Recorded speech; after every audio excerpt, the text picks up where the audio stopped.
Κατανοώντας την κόφωση. Η κόφωση δεν είναι απλώς η απουσία ακοής. Είναι ένας διαφορετικός τρόπος αντίληψης, επικοινωνίας και σύνδεσης με τους άλλους ανθρώπους και το περιβάλλον. Η κόφωση δεν αποτελεί ένα πρόβλημα που πρέπει να διορθωθεί.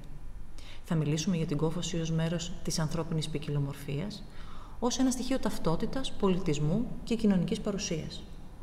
Θα γνωρίσουμε τι είναι η κόφωση και πώς εκδηλώνεται, ποιο είναι το πολιτιστικό βάθος της νοηματικής γλώσσας, ποιοι είναι οι μύθοι γύρω από την εκπαίδευση και τη γλωσσική ανάπτυξη των παιδιών με κόφωση, ποιος είναι ο ρόλος της κοινότητας των κοφών, πώς βλέπουμε το σήμερα και σχεδιάζουμε ένα αύριο με πλήρη προσβασιμότητα, αποδοχή και ισότητα.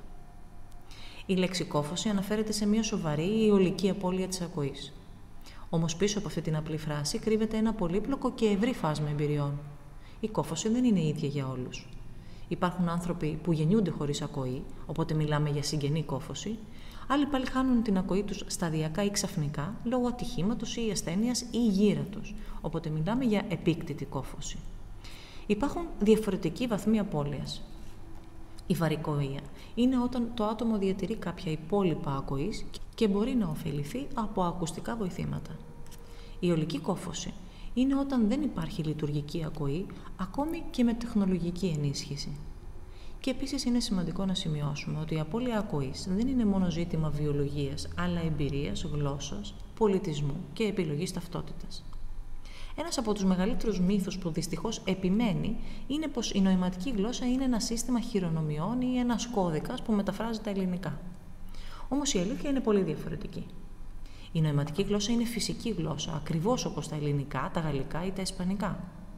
Έχει δική της γραμματική και συντακτικό, δικό της λεξιλόγιο και ιδιωματισμούς, κανόνες πρότασης και ροής, καθώς και πολιτισμικές αναφορές. Η ελληνική νοηματική γλώσσα είναι αναγνωρισμένη από το ελληνικό κράτος ως ισότιμη με την προφορική ελληνική γλώσσα. Η εκμάθησή της δεν είναι λύση ανάγκης, είναι δικαίωμα και πολιτισμική επιλογή. Για τα παιδιά που γεννιούνται κοφά, η νοηματική είναι η γλώσσα της πρώτης επαφής με τον κόσμο. Όταν εκτεθούν νωρίς σε αυτήν, μπορούν να αναπτύξουν την κριτική σκέψη, τη γλωσσική και μαθησιακή ικανότητα, την κοινωνική προσαρμογή, καθώς και να έχουν μια ισχυρή ταυτότητα και αυτοεκτίμηση. Ένα από τα πιο επικίνδυνα στερεότυπα είναι ότι η νοηματική παγιδεύει τα παιδιά και τα αποτρέπει από το να μιλήσουν ή να ακούσουν. Αυτό δεν ισχύει. Η διεθνής βιβλιογραφία είναι ξεκάθαρη. Τα παιδιά που μαθαίνουν νοηματική από νωρίς έχουν πιο ισχυρή γλωσσική ανάπτυξη, καλύτερη ψυχολογική υγεία και παρουσιάζουν υψηλότερη σχολική απόδοση. Η νοηματική δεν είναι εμπόδιο, είναι γέφυρα προς τη μάθηση, τη γνώση και τη σύνδεση. Αντίθετα, όταν τα κοφά παιδιά μεγαλώνουν χωρίς πρόσβαση σε καμία γλώσσα, ούτε την νοηματική ούτε την προφορική, κινδυνεύουν από γλωσσική αποστέρηση. Αυτό επηρεάζει την ανάπτυξη του εγκεφάλου, τη σκέψη, τη συναισθηματική ωριμότητα και την επικοινωνία. Η εκπαίδευση ενός παιδιού που δεν ακούει δεν είναι μόνο θέμα τεχνικών μέσων, είναι κυρίως θέμα πρόσβασης σε γλώσσα. Η δίγλωση εκπαίδευση, νοηματική και γραπτή, είναι η επιστημονικά τεκμηριωμένη προσέγγιση. Μέσα σε ένα τέτοιο σχολείο, η νοηματική αποτελεί γλώσσα διδασκαλίας. Οι δάσκαλοι γνωρίζουν την νοηματική και είναι σε θέση να επικοινωνούν ισότιμα με τα παιδιά. Και έτσι το παιδί αναπτύσσει την προσωπικότητά του με ασφάλεια και αποδοχή, καθώς επίσης μαθαίνει να διαβάζει και να γράφει την ελληνική γλώσσα μέσω της νοηματικής. Σε αντίθεση, η καθαρά προφορική εκπαίδευση, όταν εφαρμόζεται χωρίς υποστηρικτικά μέσα, μπορεί να απομονώσει το παιδί, να μειώσει τη συμμετοχή του και να επηρεάσει τη γνωστική του ανάπτυξη. Η πραγματική συμπερίληψη δεν σημαίνει απλώς το παιδί να κάθεται στην ίδια τάξη. Σημαίνει να καταλαβαίνει, να συμμετέχει, να συνεισφέρει και να εκφράζεται. Η κόφωση δεν είναι μόνο θέμα ιατρικό, είναι και θέμα πολιτισμικής ταυτότητας.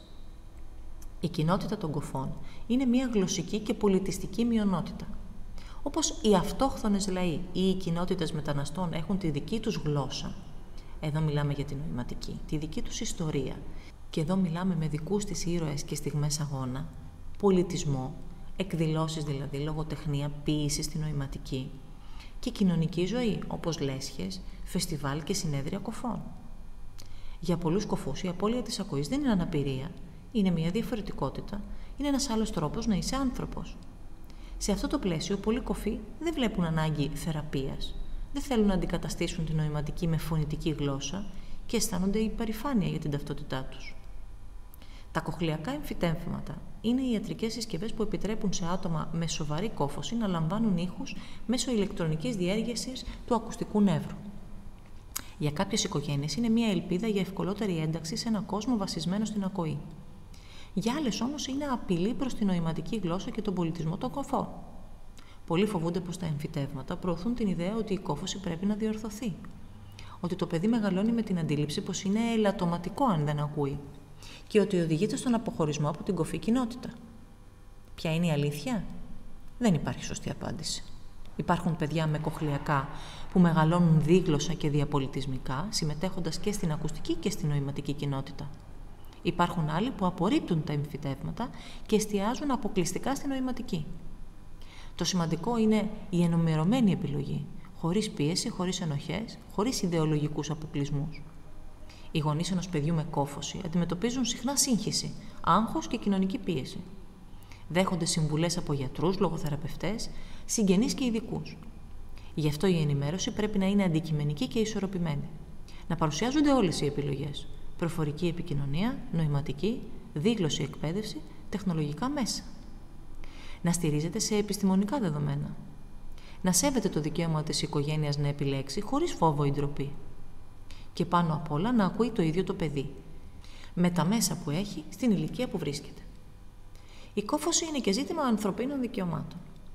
Η Σύμβαση του ΟΗΕ για τα δικαιώματα των ατόμων με αναπηρίες, την οποία έχει κυρώσει και η Ελλάδα, αναγνωρίζει ρητά το δικαίωμα πρόσβασης στην εκπαίδευση στη μητρική γλώσσα, δηλαδή και στη νοηματική, την υποχρέωση του κράτους να εξασφαλίζει τη διαθεσιμότητα διερμηνέων, το δικαίωμα πρόσβασης στην πληροφόρηση, την πολιτική ζωή, την εργασία και τον πολιτισμό.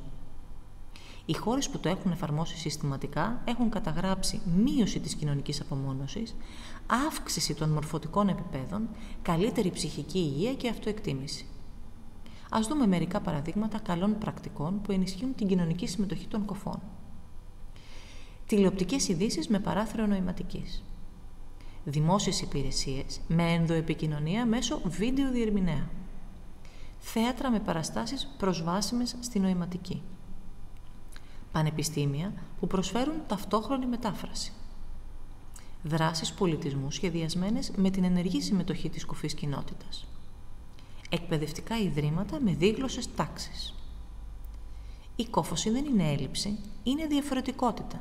Και κάθε φορά που αποδεχόμαστε τη διαφορετικότητα, μαθαίνουμε να βλέπουμε τον κόσμο με νέα μάτια. Η νοηματική γλώσσα είναι ποίηση σε κίνηση. Η κοφή κοινότητα είναι πολιτιστικό κεφάλαιο.